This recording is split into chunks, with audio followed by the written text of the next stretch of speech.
I knew this time was coming. And we have, as a world, have never been here before. And so is it a spooky time? Damn yeah. It is probably the most dangerous time ever, ever, ever, ever. There's nothing to compare it to because there's never been a world economy before. For example, 100 years ago, if there was a stock market crash in England, it didn't affect anybody. But now the U.S. market goes down, the world goes down. I'm excited about it because I make more money in crashes than I do when they go up. So, but for the average person, they'll get wiped out. I'm afraid at the worst, I hope I'm wrong, but I think we're heading for a global depression. Global depression? Yeah. What does that look like? Depression. I mean, people are depressed. The economy stays down. It's hard to come back up. And now the good news is that for those who are prepared for it, like you and things like this, you'll do better. See, not everybody dies in a plane crash. Some plane crashes. But the last crash in 2008, I was on Wolf Blitzer's program 6 months before Lehman Brothers went down. And I said Lehman was going down. And nobody listened, but it went down. And so I've been expecting this market to go down for quite a while. And I'm concerned about my fellow human beings. But as you know, most Americans are clueless. They don't know what's going on. But if you travel the world, I just got back from Africa, and China, and Japan, and New Zealand. People are scared. Australia, which hasn't had a recession in 30 years, is in recession. I'd be afraid if I had kids. You'd be afraid about having kids today? If I had kids, no. I think as an adult you can go hungry, but you don't want to see your kids go hungry. And that's what's going to happen. Do you think it's going to get that bad? The best time to start a business is right after a crash. I made more money after 2008 than ever in my whole entire life because everybody was hiding like little cockroaches. You made more money after 2008 than your entire life. Yeah, so when, here I'm talking about the coming depression, everybody says, oh, you're such a pessimist, I go, no, I'm excited. I get sexually stimulated thinking about all the bargains that are going to be on the street, I mean, it's going to be bargains everywhere.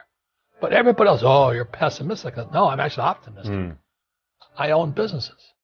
So the Rich Dad Company does better in a crash. And apartment houses, they always do well because people have to have someplace to live. And I want oil wells because people are always burning oil. So I always protect my assets that they're crash proof. My first investment was a gold coin in Hong Kong. I bought a Krugerrand. I was flying off an aircraft carrier in Vietnam, and I went to Hong Kong and I bought a gold Krugerrand. The date was 1972. The reason the date's important is because in 1972 it was illegal for Americans to own gold. So I had to smuggle that little puppy into America. I put it in my pocket, came off the ship, and nobody checked, But I felt like a criminal as I smuggled this gold coin because it was illegal for Americans to own gold after 1933 under Roosevelt. But that gold coin today is worth almost $2,000. The one gold coin? Yeah, and I still have it. So what'd you pay for it? $50. $50 to $2,000. 1972? Yeah. He says anything that's been new in the last 20 years will be gone in 20 years. What's going to survive is old. So everybody thinks, well, technology is going to make it. What survived is old. So the reason gold and silver will survive is because it's old. Bitcoin may not survive because it's new. So I'm not telling you what to buy. I'm just telling you how to think. So Nassim Taleb has a book called Antifragile, which is good. Excellent read. It's fantastic. Yeah. He's a smart guy. Oh, yeah. But he writes about, how we have in school today, we're raising snowflakes. You have to have safe rooms. You can't trigger, you can't say anything, So we're raising a bunch of snowflakes. And he says the guy that's going to survive is somebody who is not fragile, anti-fragile. So what he says is this: whatever doesn't kill you will make you stronger. So he says when you go to the gym and you pump weights, you push 100 pounds. That means the next time you push, you can make 105. So bad times will make the strong stronger. And bad times will make the snowflakes weaker. So the thing is as my Mexican friends would say, get some cojones, get some balls out there and get ready for whatever's coming. Don't run and hide and say, oh, Trump should have saved me or Bernie's going to save me. So the big thing is this anti-fragile is good, but another thing they should know is the bigger something gets, i.e. our banks, the more fragile. So the too big to fail companies are More fragile. For fragile. More fragile. More fragile. And the companies that will survive are like our companies because we're small. So just know that those who are in big companies who think they're safe might be at the most at risk. You know, if you're working for Bank of America or Wells Fargo, you might be at risk. So you would position yourself more with startups than the bigger companies. Small company. I don't trust the dollar. So for most of my life, I've saved gold and silver and not ETFs. I stay completely out of it. You know, I know that's your world, but my world is completely into the hard assets. So I have millions in gold coins and silver coins.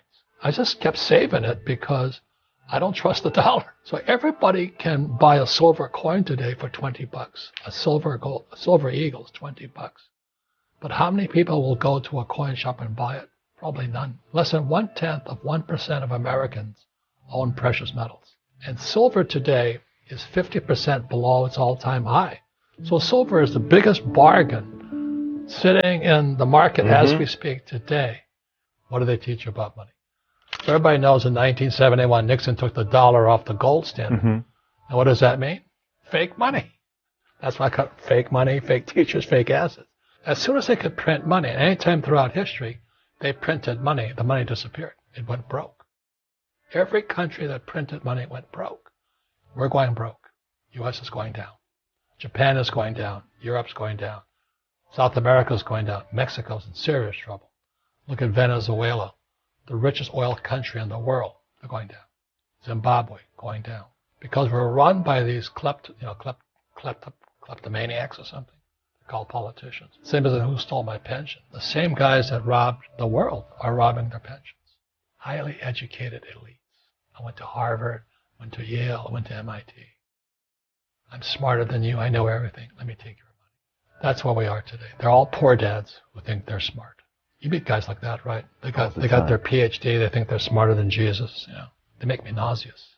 Don't change the world. Change yourself. That's what I say to every person out there. Now, if you don't know anybody, let's say you're an employee of Google, you're screwed. You don't know anything. Who's your accountant? Who's your attorney? Can you read a financial? Do you know how to trade a stock? Do you know how to short a stock? No. But my team can. So smaller is better at this point in time. See, I'm not in the stock market, so I'm not the guy to ask. And I just don't trust the market because it's so manipulated. I mean, I'm not saying, that book on fake money, fake teachers, fake assets, the Dow. This book, Who Stole My Pension, I write about what is America's #1 export. Do you know what it is? Toxic assets. 2008 was Wall Street. Toxic assets. Toxic assets. CDOs, MBSs. Yes. Derivatives. And so what is it today? Wall Street just looted the pensions. So this book, Who Stole My Pension, it's like I said, my co-author is an SEC attorney. And he got sick and tired of seeing all these bankers loot the pensions and get paid bonuses.